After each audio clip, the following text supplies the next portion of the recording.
is. So I would have to jump and go up the stairs to that locker. I probably won't be able to get through easily. In case you guys wonder how I play with this build, this is how I play. I don't normally voice this, but I try to like keep an eye out for where lockers are and the best way to get to them. So, because some lockers are just like, you know, like if a killer's chasing me, going into this locker is not gonna work. He's gonna see me instantly.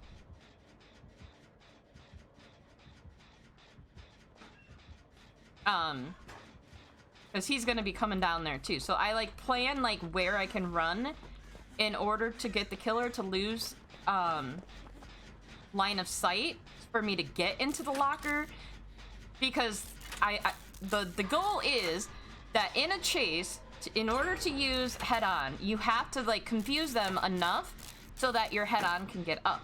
So you want to take a corner where you can get into the locker and have the door shut before that they get around that corner. And if you manage to do that, then they might go by the locker. Now, there are some fucking psychopath killers that will open the locker right away. I don't know why killers do that. That's so weird. But the majority of people aren't psychopaths, and they will run around that side, and they're following scratch marks, right? So then they're like, okay, they go around the side, and they're like, wait, where did the scratch mark go? And then they'll come back to the locker, and by then, your head-on should be up to get that stun. This is how I play.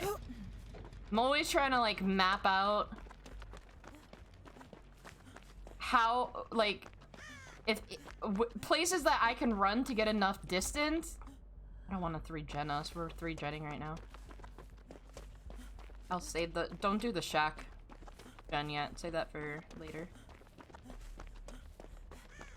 But in case anybody wants to know, like, how you play with head-on to still, like, to be able to get head during chase and not just hide in lockers the entire game, that is how I map out getting head. I'm always, like, looking, like, the best spots to be able to lose line of sight from the killer and have enough distance to be able to get in the locker. And then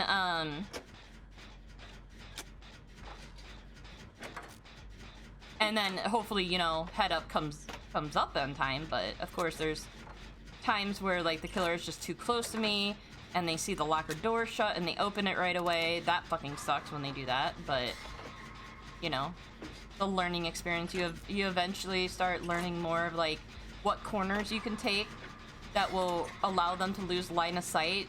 But it always depends on the killer, like, not going to the locker right away. If they go to the locker right away, honestly, they're crazy. I don't know why people would do that, but yeah, how to give head in a chase. Because a lot of people that use head-on, they don't do it during the chase. They try, and that's why I think I'm good at head-on. That's why I will say I am, like, good at head. Because I don't try to use it as a, you know, just go hide in a locker for a while kind of thing. I try to get head during a chase and prolong the chase. Also, I think the killer might have given up. I don't think the killer ever tried. Yeah, what is he doing? Is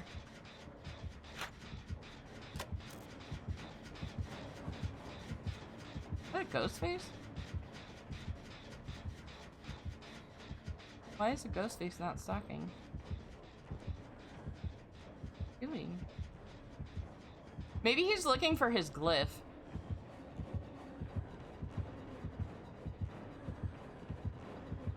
Or he's trying to, like, rank down on MMR.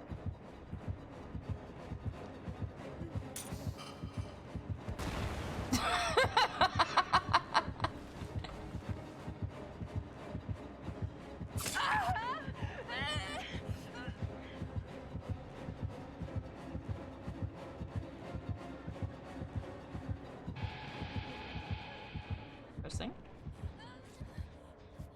Hi, homies.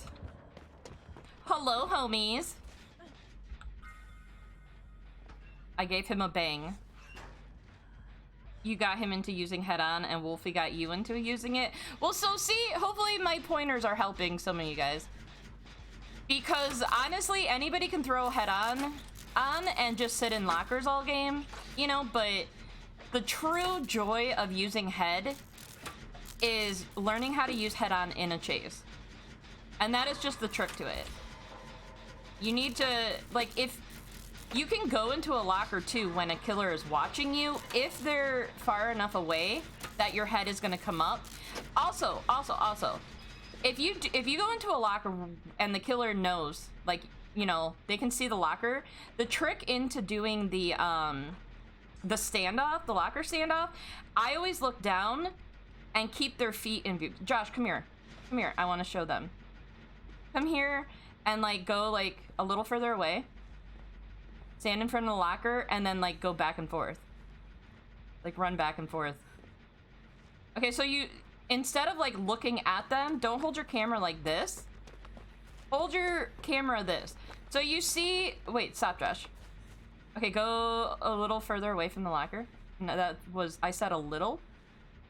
Okay, now go to the right a little. You're not in front of my locker. I said the right. My right. Okay, yeah, there. Okay, now back up a little. Okay, see, right there. Right there is in range. If they're a little, so you sit here and you look at the range. You see how that's like the middle of your screen? When they get into the middle of your screen, that's when you come out. Giving me. So instead of looking at their face, look at the bottom and Josh, what's this med kit? Here, I'm gonna try to, no, damn it. I'm trying to teach people things.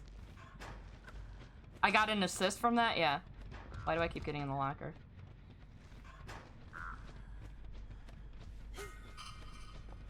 It'd be right here. Okay, so that the bottom of that box is like the middle of my screen. When you see their feet go there, that's when you want to jump out. I'm giving you guys ticks. Ticks? I'm giving you guys ticks, apparently.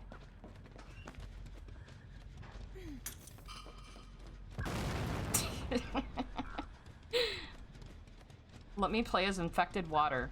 I have no idea what the fuck you're saying right now. That's helpful. You guys are learning from the master head giver right now.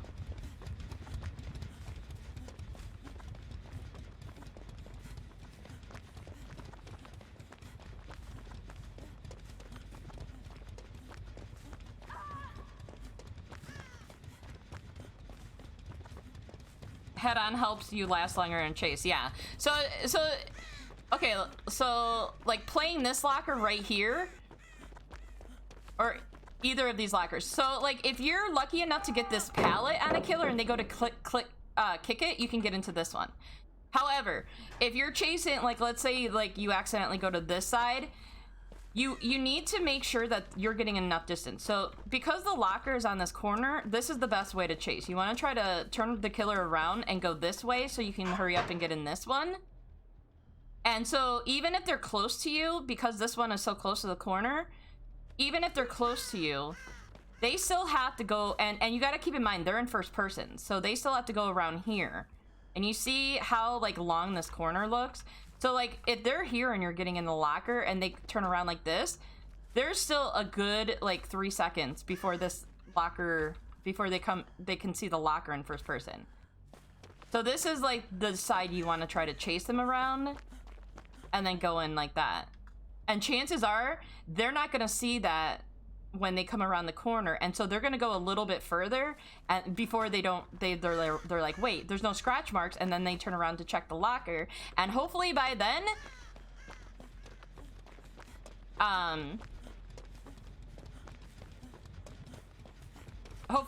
your head is up. Like if you're not using head on 3, don't try that shit. But now this is like more tricky. You cannot like come from this way and go into the locker. You cannot come if they're right here. There's not enough time to go into this locker. Like this is going like that is a very, very risky move. It's a move that I will make because I don't give a fuck.